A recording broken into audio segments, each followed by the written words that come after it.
to be here, and my pleasure and honor to be the first in this series. Wow. And there are a lot of incredible people coming up after this. So you guys are in for a treat, a bunch of good conversations. Well, thank you. We're looking forward to hearing all about your journey into the arts and to actually seeing through your eyes what it takes to get there,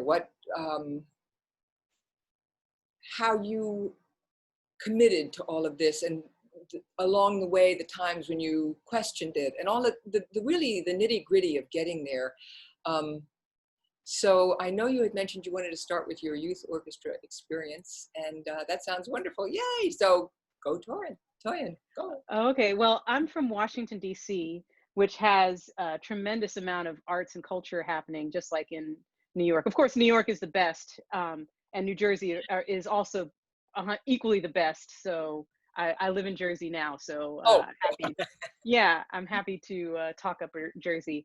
But in DC, I was really lucky because there was a pretty much free youth orchestra program called the DC Youth Orchestra, and at the time very unique. This was the '80s. I know I look young, but it was the '80s. But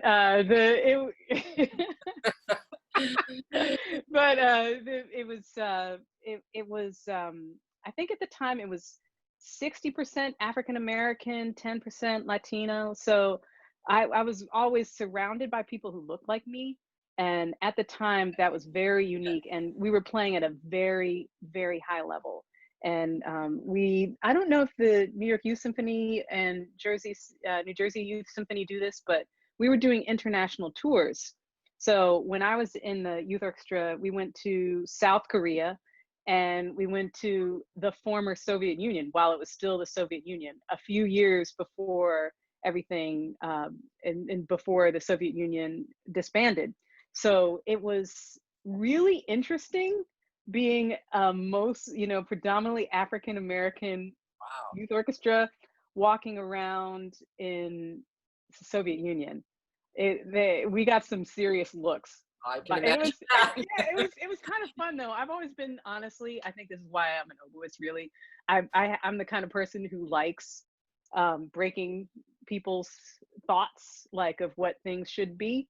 Like, and people don't expect an African American woman to be an oboist, Yeah. but because my type of personality, I just like breaking bonds down and surprising people and making them feel excited. So I think that's why I've gone into this career, honestly. Well, thank you. I can definitely see that as a young person, the experience of walking through a place where in actual fact, you and the people you're with are completely different from the people in the town, the city, the whatever.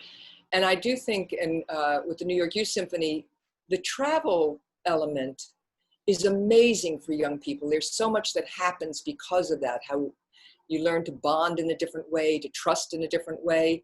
And I think it gives, and I'm sure you'll be able to say better, that a kind of confidence that nothing else gives. Because there you are, you're in the middle of Moscow or wherever, and, it's different. It's very, very different.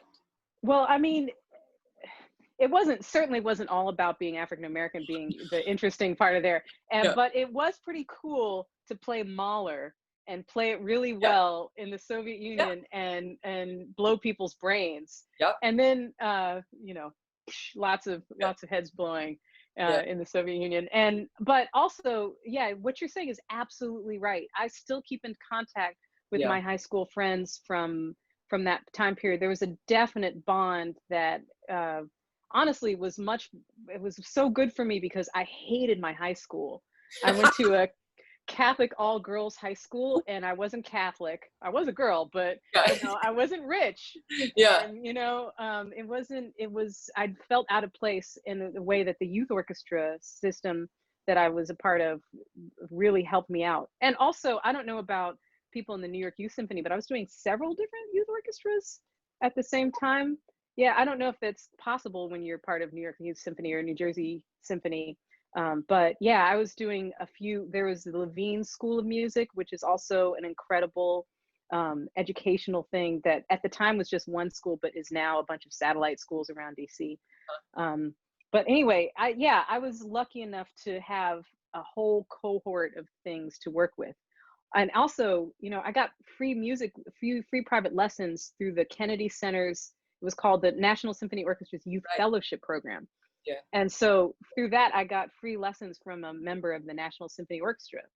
So, it was, and I got to sit in on rehearsals, all these youth orchestra programs. Even if you don't decide to go into music, they're super helpful in learning how to be a part of a team and an organization and work ethic and all that stuff. So I think all these programs were super helpful to me.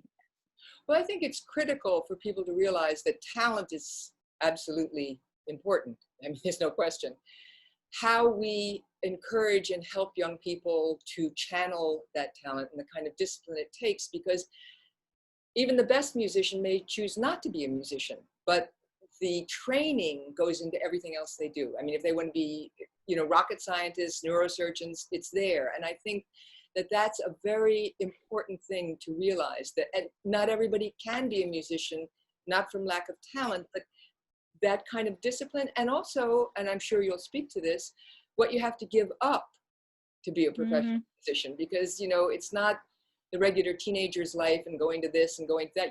There's a lot of time spent rehearsing. There is. And making reeds if you're an oboe player. Oh, yeah. gosh. There's a lot that goes into that. So, I think that's important to know too, that training is valuable for the rest of your life. Absolutely. Valuable for the rest of your life. So. Right. And, I think you touched on something that I think is really important, is why do people go into this? Some people go on, they decide that they want to make more money. They want to become doctors or lawyers. And so they might keep music in their lives later. Yeah. But they don't go into it per se they don't just pursue it as a degree, or maybe you really want to teach. So you're a music educator. I actually at Oberlin was a double major for maybe 2.5 years of my 5 years there, of performance and music ed. And I think I was telling you this, Rima, I went into it for the wrong reason. I've totally listened to my parents. That's a portrait of my dad back there, which was painted by my grandfather. He was a painter too. But dad and mom, they were telling me that it was really important to have a backup. Yep. Because you never know if you're going to be good enough. And so I was doing music ed as a backup, and I was miserable. I hated it. The early hours, dealing with the kids. It was too much for me. But you know what? I learned a lot of valuable skills that I've then applied later on to being in Imani Winds. We'll get there eventually, but it was not for me. And so I took the plunge.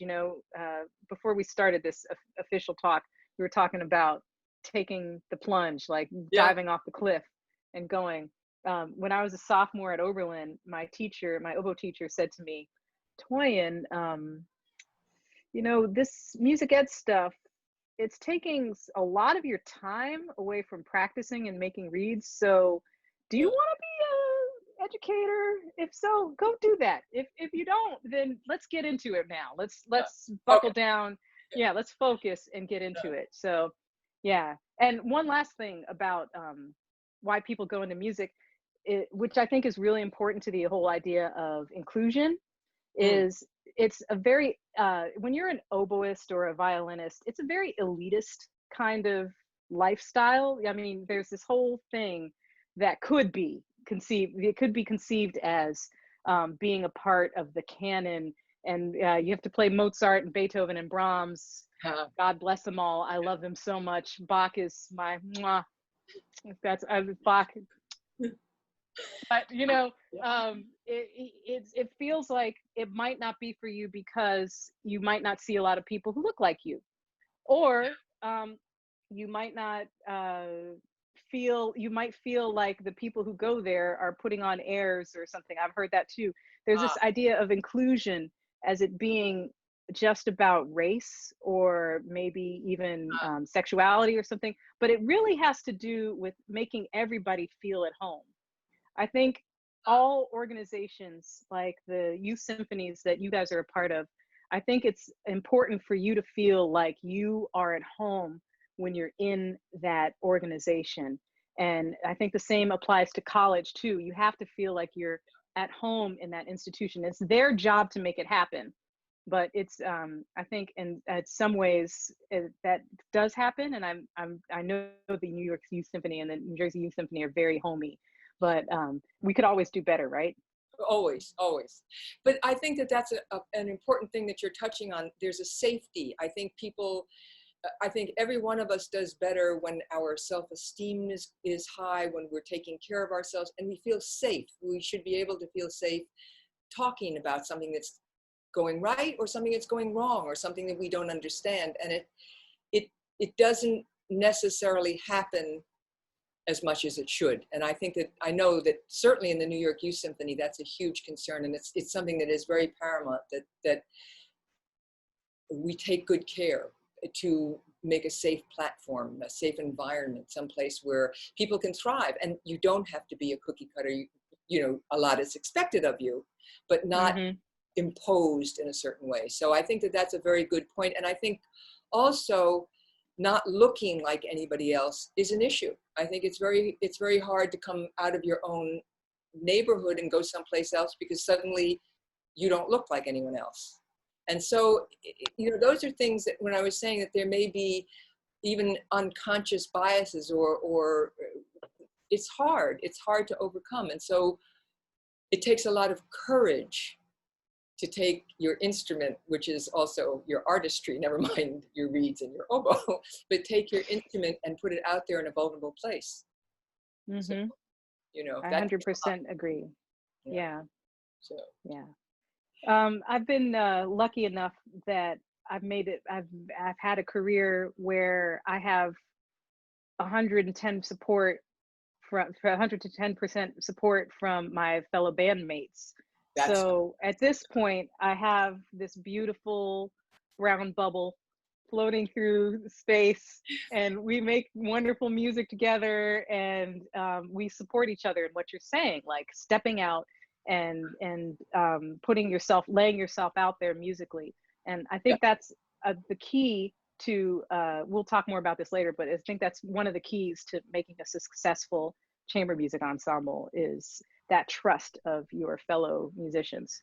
Yeah, definitely. You were saying you made a decision, or sort of made a decision in Oberlin when you were talking with this teacher. So you're going to cut us back. You're going to pursue the oboe. I think it helps people to know, what does the oboe mean? Is that an orchestral instrument? Is that something, you know? So what did you, when you made those decisions, did you think, where do I go with this? Right. Well, the oboe is absolutely, historically, a first and foremost an orchestral instrument. So you play it in an orchestra. You work your whole student career to play the several excerpts that you need to know, like my oboist out there, Le Tombeau de Couperin, and you know, La Scala di Seta, and you work on those, and then hopefully, if you have the talent and you have the work ethic, more importantly, you land a job in an orchestra, and then you stay there basically until you retire. In the past 25 or so years, that's how long we've been around, that has opened up just a little bit now, and there are a few oboists out there who make their lives as chamber musicians. I'm one of the ones that, but it's very rare. But at the same time, even while you're playing in an orchestra, you can do chamber music. You can do solo work. A lot of people nowadays are not just playing classical music all the time on their orchestral instruments. That is the case also with oboe. There are some jazz oboe players. I've never heard hip hop oboe, but I think I want to try it. Yeah, there personally. You know, why not? Why not? So, you know, you got some hip hop violinists. Why not hip hop oboe, right? Why not? I kind of am suspecting from what you're saying that you didn't really consider going into being an oboist in the orchestra. You were, you had, Well, I actually did. I oh, was sure. I was 100% sure I was going to be an orchestral oboist until this one moment. Like I've applied for this scholarship when I was maybe a junior at Oberlin, and they had an essay session like, "What do you want to do when you get out of school?" And I was like, "Be an orchestral musician." yeah, That was my idea. So like once I graduated from Manhattan School, like I did all the excerpts and stuff, and I was ready. I yeah. was ready to like win a job, and I was in the finals for in an audition for the Oregon Symphony, and this was in the late '90s. And I was really excited. I was super psyched, and I was in the finals. I was excited about this orchestra because their conductor was Black, and I was excited to Yeah. have somebody like who looked like me in front of the orchestra. So you know, I was crushing it. I was crushing it that day, and so He I says, went out. You know, like I could have won that thing, like really. But I was walking out on stage for the finals, and I had this panic attack as I was walking out because I was like, oh my gosh, I don't think I want to be an orchestral oboist. oh, I don't think I want to spend the rest of my life in an orchestra. And what am I going to do? Because yeah, I'd never heard of anything else. Like I'd spent, let's see, how many years post high school? 8 years in undergrad and grad school and postgraduate work. And so all of a sudden, like the bottom dropped out, and I realized I didn't want to do this anymore for a living, the orchestral part. yeah. So fortunately for me, my wind quintet had started already in '97. We started, and so I just went. I was living in Chicago, playing in orchestra, subbing in the Chicago Symphony. By the way, Rima, I was the first African American female wind player in the Chicago Symphony, and the first Wow, African American female wind player, I think, in the New York Phil. So pretty um, impressive. yeah, I was. I was Yeah, serious. I'm telling you, I was ready. I was ready to go. yeah. And like I I would left it all say behind to go and join this lowly wind quintet that was playing that like you kind of helped. kids concerts. It's interesting, but you know, we go back to taking that leap. Getting dark. Yeah, I took a leap. I Yeah, took a leap. you And I know, didn't know what the leap was going to be yeah, at the beginning. Like I had yeah, no idea what I was going to do. Like I was like, am I going to have to temp secretary like I was doing like yeah, on my summers in yeah, grad school? But it worked out because again, I had found these people who also came to that decision at the same time, that they didn't want to pursue orchestral careers. Actually, our French horn player at the time, he was playing Lion King.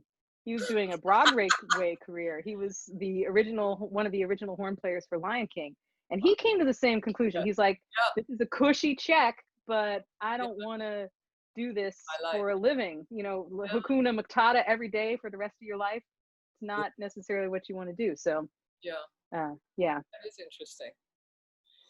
Well, after this part where we are right now, it seems to me you're kind of getting into you've made this transition from your education, and you're going into this professional world, but you're making up your own profession.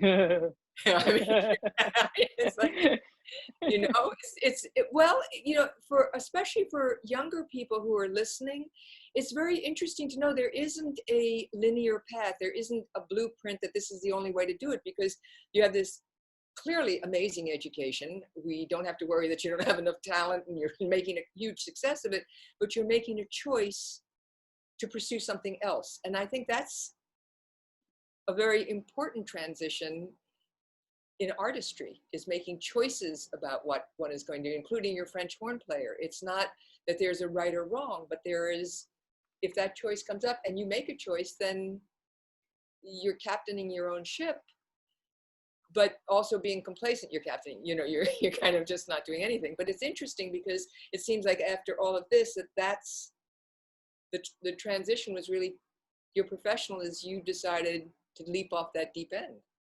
Right. And the part of the reason I did it was because, you know, I said there was a Black conductor of the Oregon Symphony at the time, but he would have been the only African American I was hanging out with in the orchestra, probably.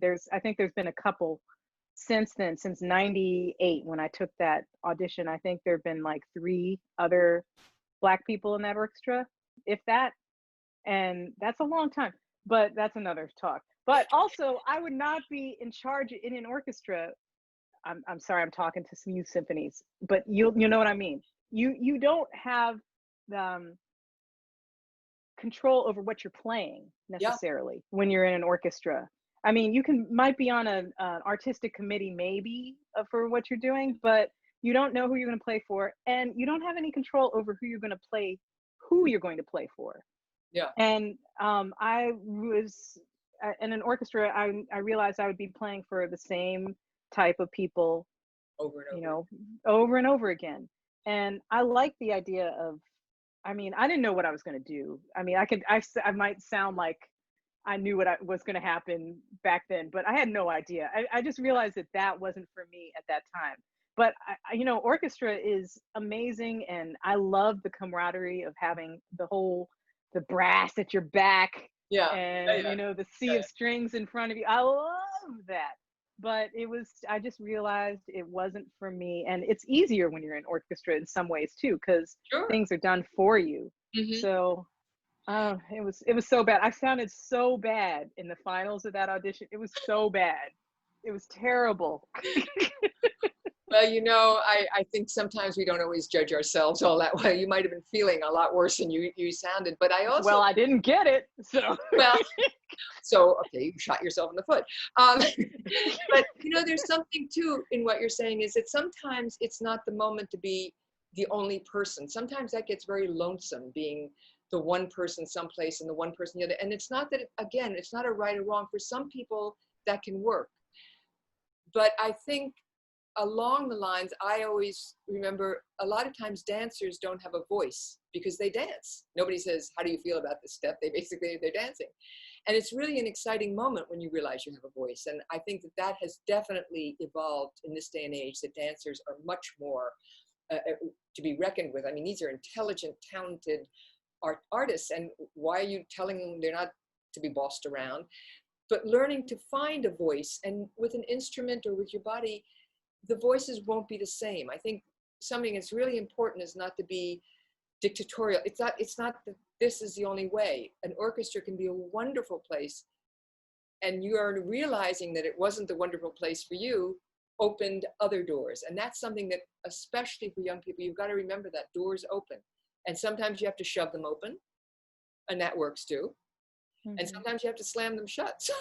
Yep. Yeah, I think high school students, it's really hard to especially when you're so busy when you're in high school, and you're just getting, especially as wind players. String players have been playing since you were 3, so forget you for a second. But no, even as string players, and you know, we winds and brass especially, it's just we're just learning how to play we've learned how to play our instruments, so we're just starting to get our personalities out in the instrument.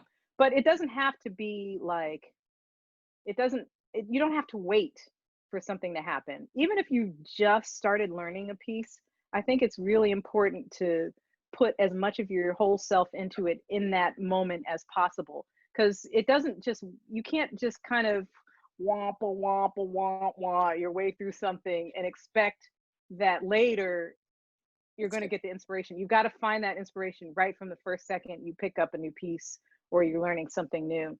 And I encourage you all to play chamber music and do solo stuff as much as possible. Oh, by the way, we have a chamber music festival of our own. Imani Winds has the Imani Winds Chamber Music Festival, August 10th through 12th of this month. It's online. So it's at ImaniWindsFestival.com. I'll put it in the comments there. Please check it out. So I would love to see some of you guys there, because it's open to, for the very first time, open to high school students. That's very exciting. Yeah. I liked your comment about giving is basically, I'm paraphrasing, but giving your all, one's all right from the beginning, not to wait for some kind of miraculous inspiration. I think if you're writing, you write and then you edit later. You don't edit as you're writing. And I think trying to be safe and an artist is probably never going to work. You got to take risks with your own emotion, try things, see something new, you know, within the context, of course, of what you're working on. But I think that's a really good point. Don't be too frightened to give it your all. I mean, it's better to make a wrong note and really get somewhere and learn how to do the other than to just whisper your way through. You know, it's afraid of making a mistake. So that's a very good point. That's a very good thing for people to hear. Right, and I think part of that comes from trying things outside of what might normally be assigned to you and in your lessons. Like, for instance, trying to play things by ear is extremely helpful. After you did Suzuki years ago, but learning how to play things by ear now, it is always helpful to open up your ears and open up your brain and make the neurons fire in a different way. Or trying improvising. It doesn't have to be jazz. It doesn't have to be over blues scale. It doesn't have to be with chord changes, but to try to improvise in some way is also, I know it's the same for dance. It's really helpful to get your interpretive skills really firing, and that you can bring that. It's not because you want to be an improviser when you get out of here, although it would be helpful, honestly, because Lord knows the industry is closing or rather, it's the boundaries are dissolving. Yes. And so it's helpful to have as many things in your arsenal that you can do as possible. So being able to improvise and being able to play by ear would be very helpful to you later on. Trust me. It would be super helpful. Oboe hip hop here going on. Well, that's my thing. You can't have it. No. Okay. I would love to see somebody do hip hop over. That would be amazing. That'd be pretty cool. Yeah, totally. So you're now, we've kind of got you into your professional world, and when you get there, how do you navigate that particular thing? Because musical skills, but you also have to find places to rehearse, keep a group together. You need a manager, you needed this, you needed that. Did you all share those in the beginning? Do you have an agent? Yeah. That kind of thing. Yeah. Okay. So it was our flutist started the group. She was at school, in grad school at Mannes School of Music in New York, and she wanted to put together an ensemble made up of musicians of color. Oh, by the way, Imani Winds, my quintet is 4 Black people and 1 Jewish guy. That's what we're made up of. But she was looking at the original time. We were all African American and Latina. So she called around to the other music schools. I think because she was looking for something so specific, she didn't limit herself just to Mannes. Looking at her school, oh, look at that. New York Youth Symphony is recording Emotion this fall. Valerie is also that's a piece by our flutist, Valerie, and she's also a tremendous composer. She left the group, 2-3 years ago, and since then she's blown up. So I'm super proud of her. But anyway, at the time, she was just trying to start a lowly wind quintet. So she called us up. I was at Manhattan School. Our bassoonist was at Juilliard. Our horn player was he had another Broadway show when we started. Showboat. And so she called us up and said, hey, you want to get together and read some music and see what happens, like you do when you're playing chamber music. You just call people up, you're like, hey, you want to play? And so we're all like, sure. We're all at home practicing our excerpts, trying to get into the orchestras. And so we got together, and the chemistry was just beautiful right from the beginning. Possibly because we had the shared backgrounds of being African American and Latina, but also because we were all like looking for something else, something else to do. That was just all of our nature. She just managed to find 5 people who are looking for something else besides the norm. So we got together, we read things for a while, and it could have stopped at any point at this point. But Valerie Coleman, she had this vision of us being where we are today. Um, so I'll get more into that in case you don't know what happened. So why would you know? We're a wind Well, quartet. tell. So But that's yeah, we want to hear. No. right. So okay, so we were reading, then we decided to go after some competitions. And when we decided to do competitions like the Fish Off chamber music competition, that's also open to high school students, by the way. It's wonderful. There weren't nearly enough New York and New Jersey people involved last year. I was judging last year, so I want to see more New York people and more New Jersey people in there. So we did some different competitions, and because of those, we had to practice super hard. So we all got terrible jobs once we graduated from school. And once I came back from Chicago, like Valerie, she was working as a security guard on a night shift in like some bank or something, but she brought her flute with her so she could practice long tones at the bank. And I was a temp secretary, and they had a room in the back, and I would just go practice back there and make illegal copies. Oops. I did not make illegal copies there. Yeah, it did not happen. It didn't happen. And we got jobs so we could pay our bills, but we were all getting together from 10 to 1, and again from 2 to 5, and just rehearsing, sometimes 7 to 9 as well, getting ready for these competitions. And we developed kind of group sound out of that kind of serious attention to it. So some of those competitions we won, and some we didn't win. One of the ones we didn't win actually led to us having management, like you were saying. We had been, while we were in New York, we all lived in New York. I didn't know if I said that, but we were playing lots of kids concerts and community concerts. And we kind of made a little side hustle out of doing work for children, because Imani Winds has always made it part of our platform that we will play for anybody, anytime. Like, it's not just an elitist kind of, like I was saying before, we don't want to just do concert stage stuff, although we really, really want to do concert stage stuff too. But we want to play, we also love playing for kids, and we love playing for seniors, and we'll play anywhere just to try to get the idea of chamber music out there. And because lots of people don't know about chamber music. So anyway, we're doing that, and we did this competition, and we did not win, but they said, you guys are pretty cool with the whole residency day. I think there's something there, so we're going to take you on as our educational residency ensemble.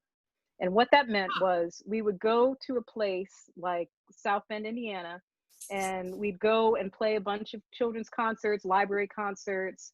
Did we do any prison stuff there? I don't think so. But we just did all sorts of stuff. And then donor concerts as well. And then we'd play one dress up in our pretty ball gown concert and play, stuff.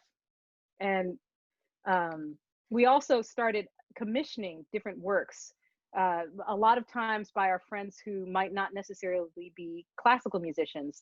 We've commissioned a lot of jazz composers, and we made it a point later on to start commissioning composers of color. And Valerie was a composer, and our horn player are both the composers. So they brought their music in for us, and we kind of played it, helped them, tone it nicely. And so that's, let's see. Oh, okay. I'm sorry. I just saw it here. Somebody won Fish Off. The clarinet quintet won silver at Fish Off this year. Congratulations. I don't know if anybody's there. Congratulations. So anyway, we were doing that educational residency. We were that for them. And then we graduated to commercial management. We have the 7th recordings in the can right now. One of them was Grammy nominated.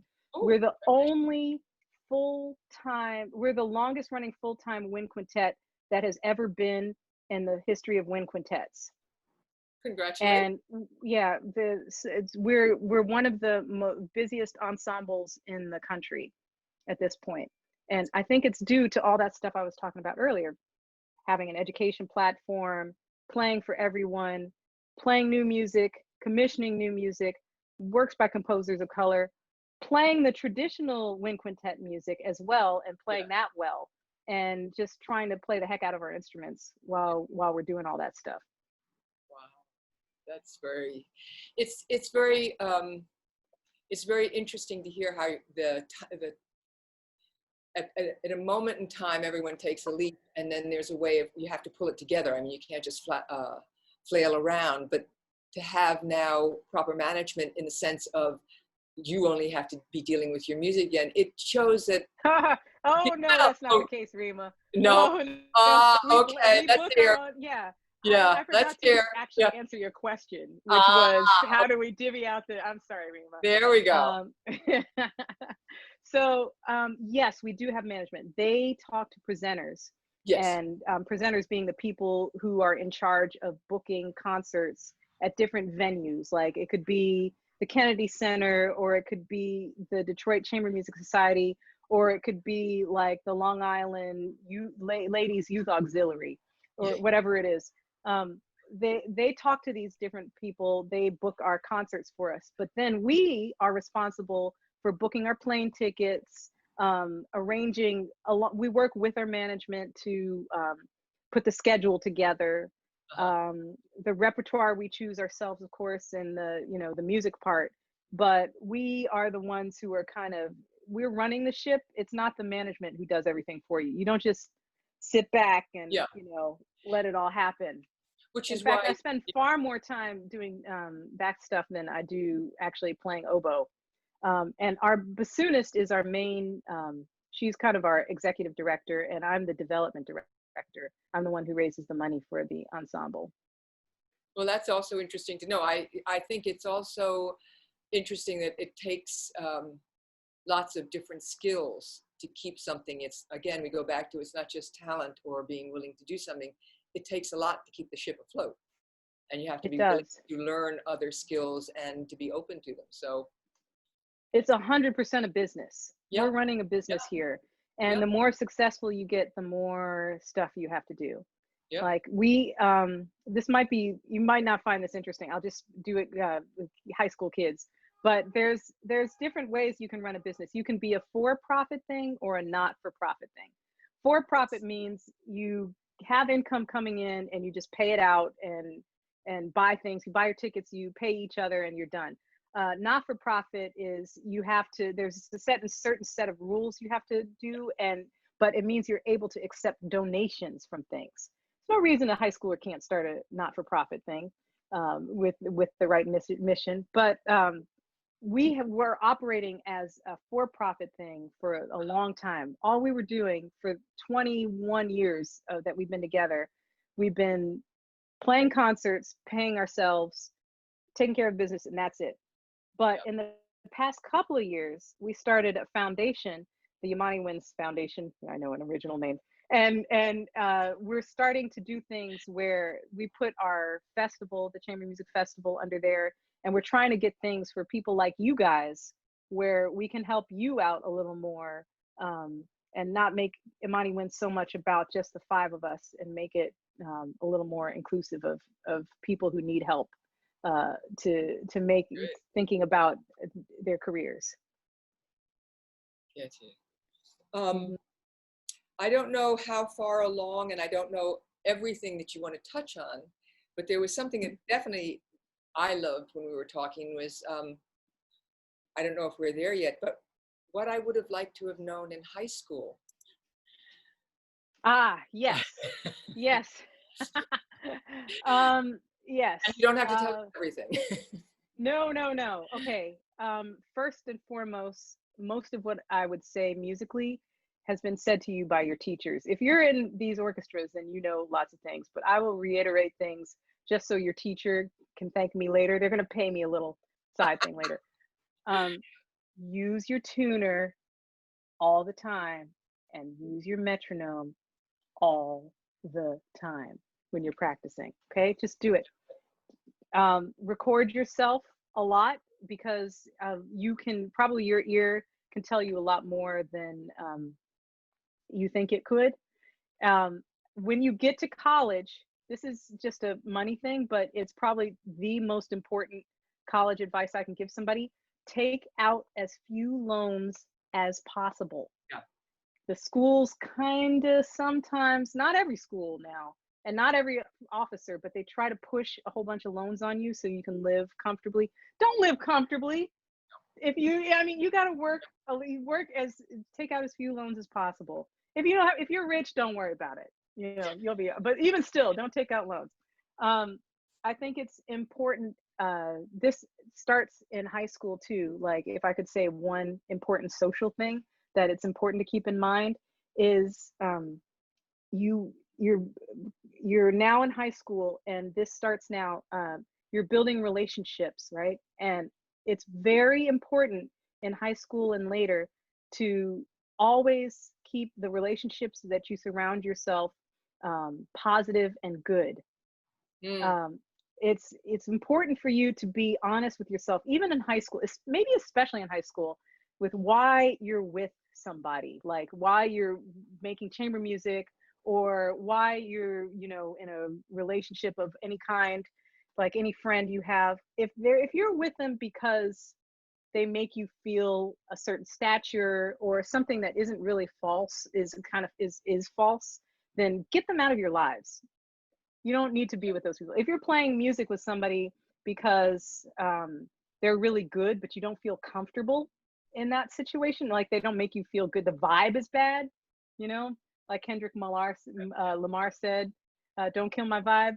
You gotta keep the vibe good. If they're not making, if it's not a positive, you know, situation, then end it. Yeah. End it now. End it now. Let's see, what else for high school students? Oh yeah, like I said before, don't do something as a backup right now.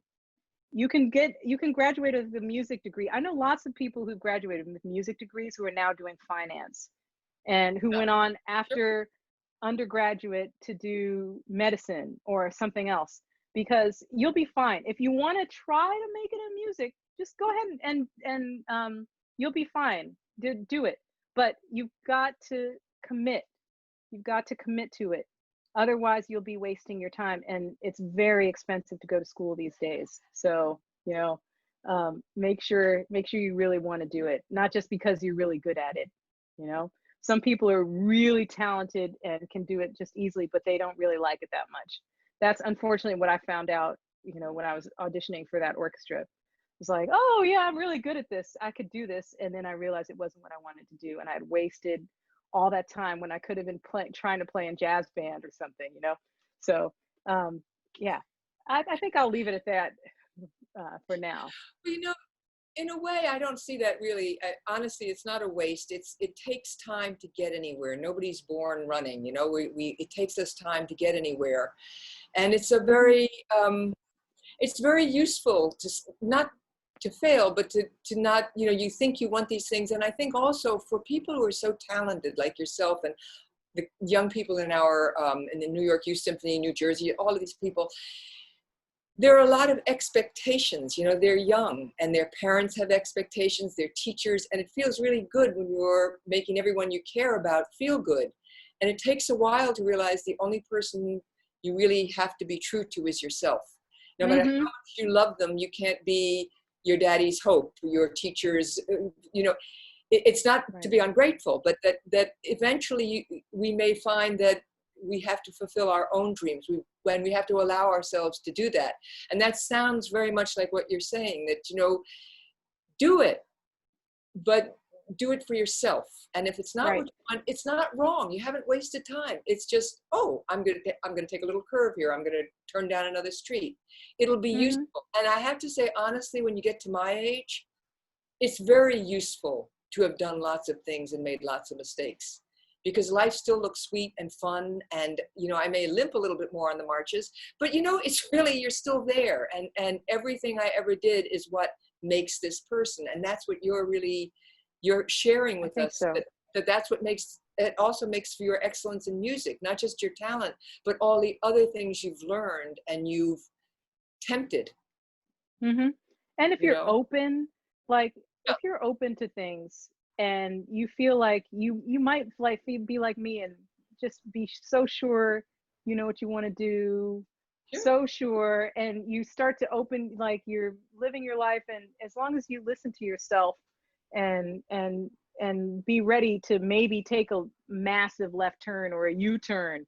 Yeah. You know, this applies to everything, like your love life, your business life, your everything, your friendships. You know, you just have to be open to where, you Yeah. know, that little Jiminy Cricket voice in your head is telling you to do things. Do something else, right? I Hmm. don't know if this segues in for you, but we had talked about conductors, professors, people in power, and relationships.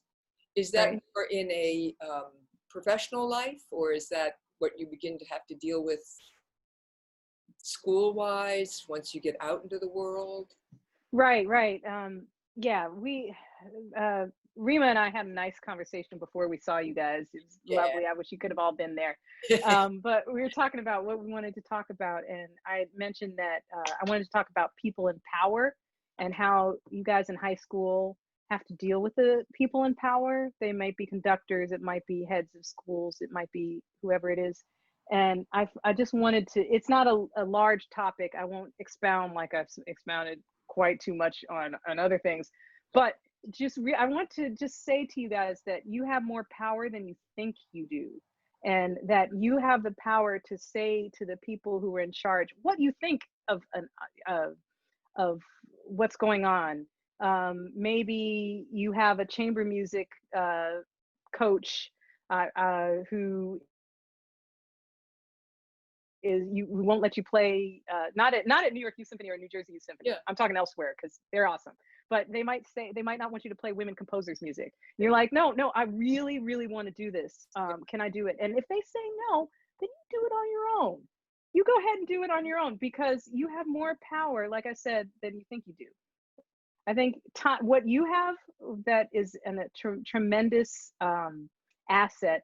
It might not feel like that because I know you're worried about SATs and, you know, college applications and, you know, summer visits. I don't know what you do in COVID, but you got other things on your brain. But the thing you have the power of is time right now. You have Yeah. more time than a lot of people who are older than you have. So I think you can, if somebody says something to you that you don't agree with, then you can go and do that thing on your own elsewhere. And so, but I think you speak up in oh, by the way, in a respectful, nice, Yes. loving tone. Because one of the reasons that I've been in this ensemble for this will be the 24th year next year. One of the reasons that I've stayed in it is because we are very respectful to each other, Yes. very, very respectful to each other. And so I think that's important too. You can speak up, and I don't mean by respect, like bring yourself down. I mean that we think of our comments in a grace, with grace. We do it with grace, and we do it with courtesy, professionalism, and respect, like the New York Yes. Police Department, which is another topic That's a whole for other time. another time. Yes. Well, I think that's really lovely to hear because I think respect is very, very important. It doesn't mean weakness, respect. It just means respect. And if one isn't able to get what one needs at that moment, then go and do it on your own. It's take responsibility for yourself too. That it's not an outward thing, it's an inward thing. Our own strength comes from within.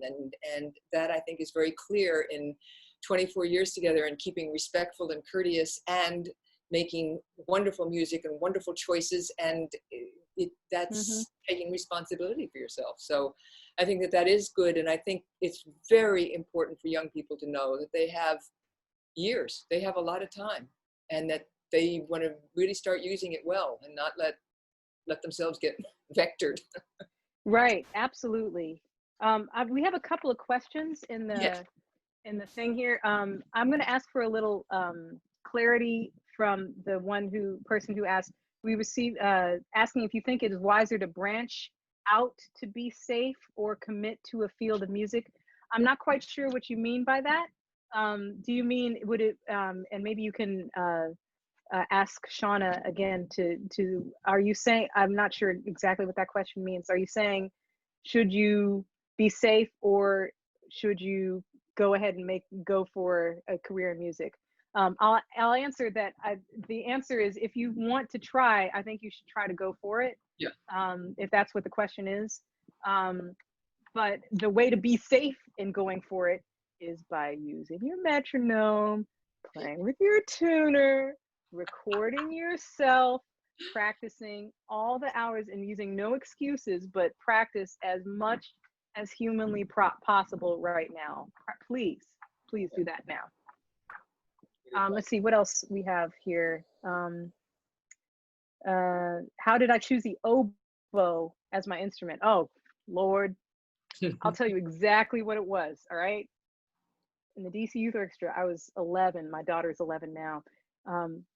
When I was 11, I was playing flute, like in one of the lower orchestras, and there were 10 million excellent flutists, and the oboists were less. There were less people, and they weren't sounding as good. So I figured, oh, and my uncle had an oboe. Like, he just happened to have an oboe in his closet somewhere, a plastic oboe that he gave to me. And so I took up the oboe and I said, I'm going to get all the solos in a year. And so I got a fingering chart and I taught myself how to play oboe. And then my parents got me lessons after I saw I wasn't just messing around. And so that's how I started with the oboe. Okay. That was good. Yeah. Okay. And another question is, what motivates you every morning to get to work and continue to refine your artistry? It's a really amazing question. Yeah. I mean, also the oboe question is amazing, because how does one really choose the oboe? I mean, come on now. But what motivates me? Okay, I'm going to be brutally honest, right? Part of it is I make money this way now. Like, I make my living this way. So I have that 11-year-old daughter I told you about. I got to pay the bills. So that motivates me now to practice and make this business better. But what inspires me is the fact that we have now, through Imani Winds, and now through, talking to folks like you, I feel like I've been able to touch the hearts and minds of thousands of young people like you guys. That is really inspiring to me, and that makes me want to get out of bed and keep it going too. And you can talk as much as you want, but at a certain point you have to put the oboe to your face and play. So I'm really excited because thanks to the Black Lives Matter movement, I've amassed a bunch of oboe solo stuff written by people of color. And so and by women composers. So I'm learning all that rep right now, and it's super fun. And someday I hope to get to play it with somebody. But right now I'm just playing it for myself, and that's cool enough. Good.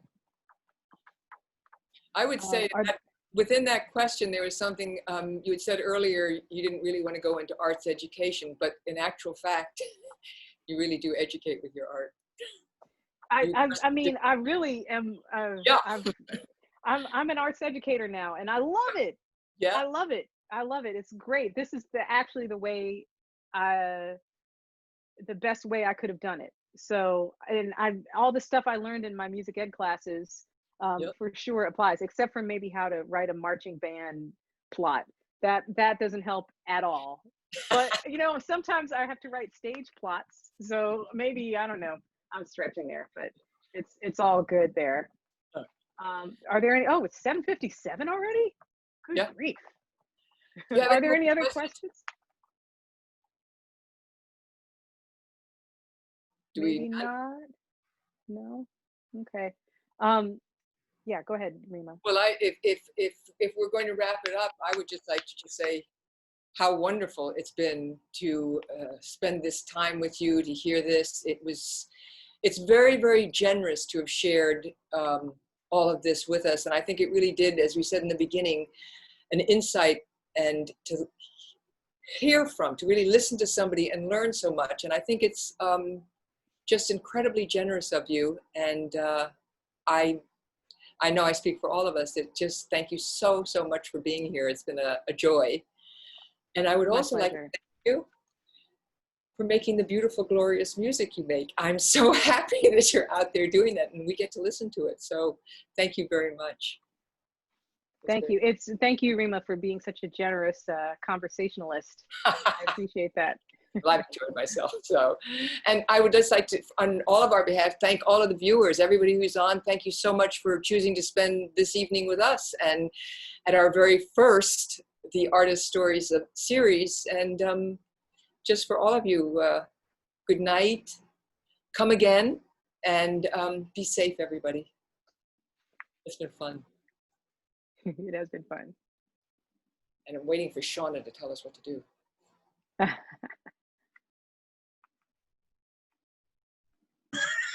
Hi, that was amazing. Thank you both.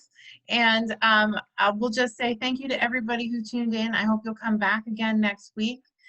New Jersey Youth Symphony will be hosting Kelly Hall Tompkins, and we have a whole lineup. You can view their website or ours. The whole lineup is there and to register. But Toyin and Rima, this was amazing, and thank you for starting us off in such a big way. And thank you all the attendees for coming. So good night. Good night. Night. Thank you. Bye. Bye.